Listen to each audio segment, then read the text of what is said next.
Perkenalkan, nama anggota kelompok kami ada Regita Payo, Rosa Moliku, Lisa Langi, dan Ana Jessica Worang. Dengan judul materi mengenai individual decision making and creativity. Pengambilan keputusan atau decision making. Nah, keputusan merupakan hasil pemecahan dalam suatu masalah yang harus dihadapi dengan tegas. Dalam Kamus Besar Ilmu Pengetahuan Pengambilan Keputusan atau decision making didefinisikan sebagai pemilihan keputusan atau kebijakan yang didasarkan atas kriteria tertentu.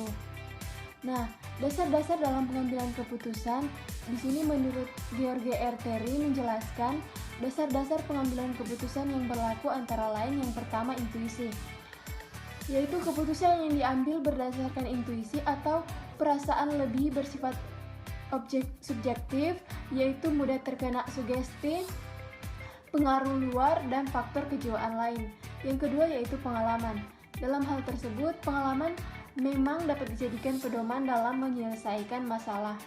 Keputusan yang berdasarkan pengalaman sangat bermanfaat bagi pengetahuan praktis. Yang ketiga yaitu fakta. Keputusan yang berdasarkan sejumlah fakta adalah keputusan yang baik dan solid. Namun untuk mendapatkan informasi yang cukup itu sangat sulit. Yang keempat yaitu wewenang. Keputusan yang berdasarkan pada wewenang semata maka akan menimbulkan sifat rutin dan mensosialisasikan dengan praktik direktoral. Yang kelima yaitu rasional. Jadi keputusan yang bersifat rasional berkaitan dengan daya guna atau masalah-masalah yang dihadapi merupakan masalah yang memerlukan pemecahan. Selanjutnya, faktor-faktor yang mempengaruhi pengambilan keputusan. Menurut Kotler, ada faktor budaya yang meliputi peran budaya, subbudaya, dan kelas sosial. Selanjutnya ada faktor sosial yang meliputi kelompok acuan, keluarga, peran, dan status. Selanjutnya ada faktor pribadi yang termasuk usia dan tahap siklus hidup, pekerjaan, keadaan ekonomi, gaya hidup, dan kepribadian dan konsep diri. Selanjutnya ada faktor psikologis yang meliputi motivasi, persepsi, pengetahuan, keyakinan, dan pendirian. Selanjutnya, proses pengambilan keputusan. Menurut Kotler, menjelaskan proses pengambilan keputusan antara lain sebagai berikut. Yang pertama, identifikasi masalah. Dalam hal ini diharapkan mampu mengidentifikasi masalah yang ada di dalam suatu keadaan. Kedua, pengumpulan dan penganalisis data. Pengambil keputusan diharapkan dapat mengumpulkan dan menganalisis data yang dapat membantu memecahkan masalah yang ada. Selanjutnya, pembuatan alternatif kebijakan. Setelah masalah dirinci dengan tepat dan tersusun baik, maka perlu dipikirkan cara-cara pemecahannya. Selanjutnya ada pemilihan salah satu alternatif terbaik. Pemilihan salah satu alternatif yang dianggap paling tepat untuk memecahkan masalah tertentu dilakukan atas dasar pertimbangan yang matang atau rekomendasi. Selanjutnya ada pelaksanaan keputusan. Dalam pelaksanaan keputusan berarti seseorang mengambil keputusan harus mampu menerima dampak yang positif atau negatif. Dan yang terakhir, pemantauan dan pengevaluasian hasil pelaksanaan. Setelah keputusan dijalankan, seharusnya pimpinan dapat mengukur dampak dari keputusan yang telah dibuat. Selanjutnya, jenis pengambilan keputusan. Pengambilan keputusan terprogram. Jenis pengambilan keputusan ini mengandung suatu respon otomatik terhadap kebijaksanaan yang telah ditetapkan sebelumnya. Masalah yang bersifat pengulangan dan rutin dapat diselesaikan dengan pengambilan keputusan jenis ini. Pengambilan keputusan tidak terprogram menunjukkan proses yang berhubungan dengan masalah-masalah yang tidak jelas. Dengan kata lain, pengambilan keputusan jenis ini meliputi proses-proses pengambilan keputusan untuk menjawab masalah-masalah yang kurang dapat didefinisikan. Selanjutnya, pengertian kreativitas.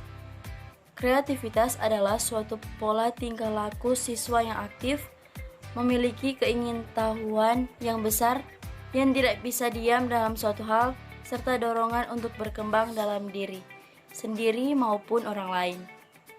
Berikut ada faktor-faktor yang mempengaruhi kreativitas, yaitu yang pertama ada faktor dorongan untuk memenuhi potensi anak supaya menjadi kreatif dan dapat menentukan masa depannya.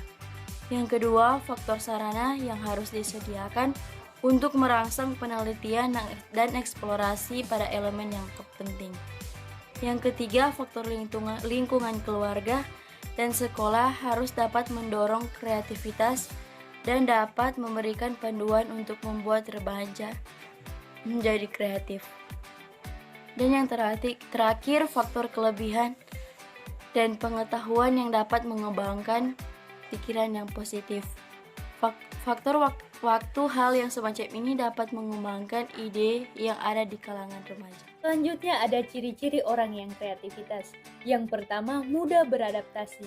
Yang kedua, sering berimajinasi. Yang ketiga, pribadi yang misterius. Dan yang keempat, menyukai tantangan. Adapun bentuk kreatif, diantaranya A. Gagasan.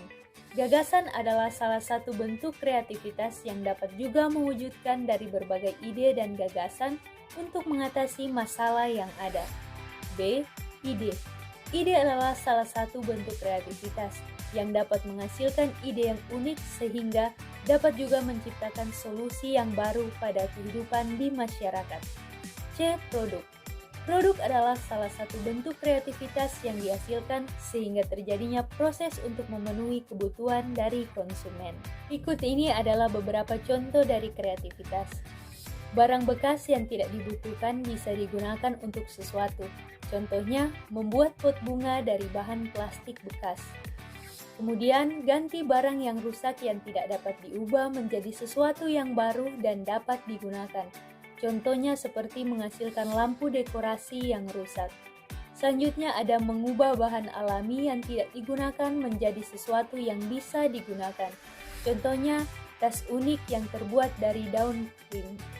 Selanjutnya contoh sederhana dalam pengambilan keputusan pribadi dalam kehidupan sehari-hari, yaitu saat seorang teman mengajak kita keluar, kita berhak mengatakan ya atau tidak.